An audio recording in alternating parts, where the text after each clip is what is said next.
Why do 49er fans trust Kyle Shanahan so much? I really like this question because this guy has more equity built up with a fan base than any other coach I can think of who's had one winning season in four tries.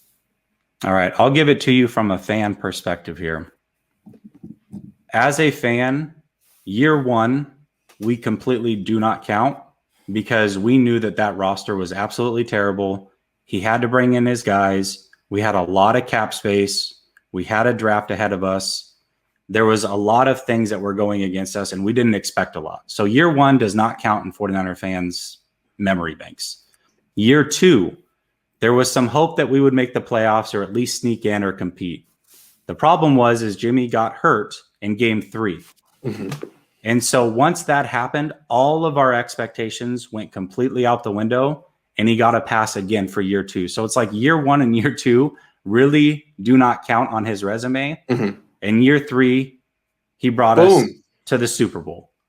And that holds clout for at least another losing season, which was and then year 4, Nick Bosa got hurt, missed the whole season. Right. Jimmy Garoppolo missed most of the season. Same stuff. It almost doesn't count. As a fan base, there is nothing that any fan base likes more than to make excuses as to why that their team didn't win. And our excuses have been tenfold in doubling down on the injuries. And we've had them galore. And so our excuses come back to that. And so because of that, Shanahan continues to get a pass. Okay, that's a great point. Let me rebut it this way, though, because I think it's more than that.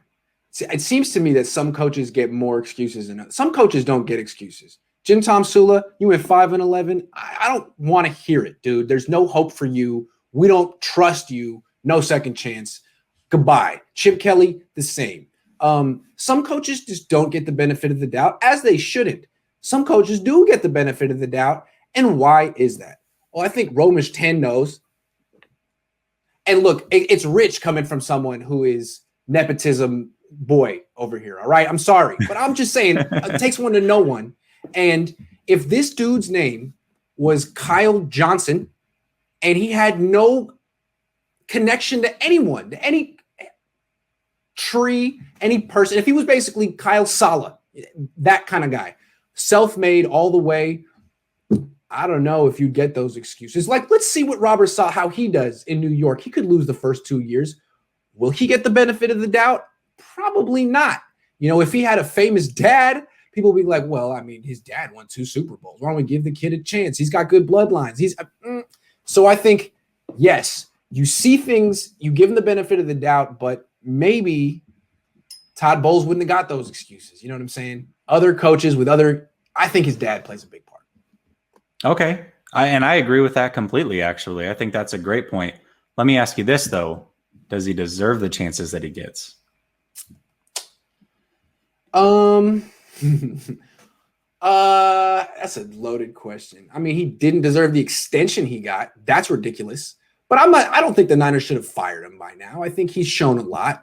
But the extension was the living end, and the unwavering belief that people have in him, the loyal legion of fans that he has is a little much. I mean, come on. He hasn't won. He's not a champion ever at any level. He's a clever coach, but he's got some stands. And that whole, it's like, dude, I let him do something first before I get a Shanahan shirt or an only all those are, I like my fans, but only Shans, come on, man. That's a little over the top. There is a serious love affair that people have with this guy. I'm telling you, it's 75% name brand. It's like wearing Gucci or something. Shanahan is not just a name, it's a brand. It's a championship brand from back in the day. It's like McDonald's. When you walk in that McDonald's, it may not be good, but you know what that Big Mac's going to taste like. And so that makes you comfortable. Right. You can predict, but you walk into the shack down the street, you know it's probably going to be better than McDonald's, but you've never been there before. And it's got some funny name. And if you have one bad experience there, that's it. It's out. So he's got the McDonald's allure. Yeah, the reason that I think this is a great question is because I was going through the comments of our show last week, and when we brought up, somebody actually brought up trading Shanahan, and I made the off the hook comment of, well, if we can get a second for him after a losing season next year, we do that in a heartbeat. And people were up in arms over the whole situation. I know. And it brought me to this, and it was like, well, is he really as good as we think he is? And why does he get the leash? Let's go back to year 2 for just a second, because I do want to point this out. If fans remember that correctly, because we have a very short memory and we only go back to Super Bowl season, but if we remember year 2 correctly, we got well handled by the Vikings.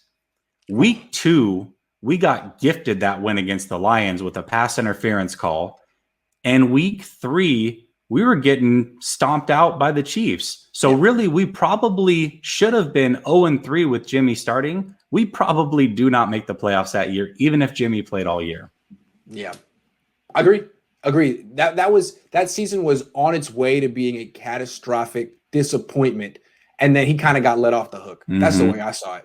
Completely. And then he messed around with CJ Beathard for like 8 games, let him lose twice to Arizona, not once, freaking twice to Arizona, a team that finished the season with 3 wins, 2 against him, until he finally went to something else and actually won a couple of games with some kid who like taught himself how to play football in the practice squad. His name is Nick Mullins. What a legend. Anyway, yeah, that was not the most inspiring season, 2018. 2020 wasn't that great either. 2019 was amazing. 2017 was amazing to go from 1-10 to 6-10. That was pretty cool. He's got to show something this year, because I have no questions that he's a terrific offensive coordinator. But how many offensive coordinators have failed as head coaches? A lot. And we've seen it over and over again. Adam Gase is the most recent example. Kyle, show that that's not you, because really you would have got fired by now if it wasn't for your last name. You might have got fired after year 2. One last thing is, I think that that's a very good point, and it's possible that Jed York is worried letting him go because he knows that Shanahan will land on his feet. Even if he's an offensive coordinator, that team is going to win, and that's why you have a great offense. You don't fire him, you trade him, as you pointed out. Yes. Yeah, but again, like if his name were Kyle Johnson and he didn't want Patrick Mahomes because he was waiting a year for Kirk Cousins, dude, you're out of here. Yep. The fact that his last name is Shanahan allows him to make that mistake and keep his job. Yep. Because that is a fireable offense for anyone else. Anyone else. Go through it and look at all the teams that passed on Patrick Mahomes and Deshaun Watson and see how many of those people have the same coaches and stuff.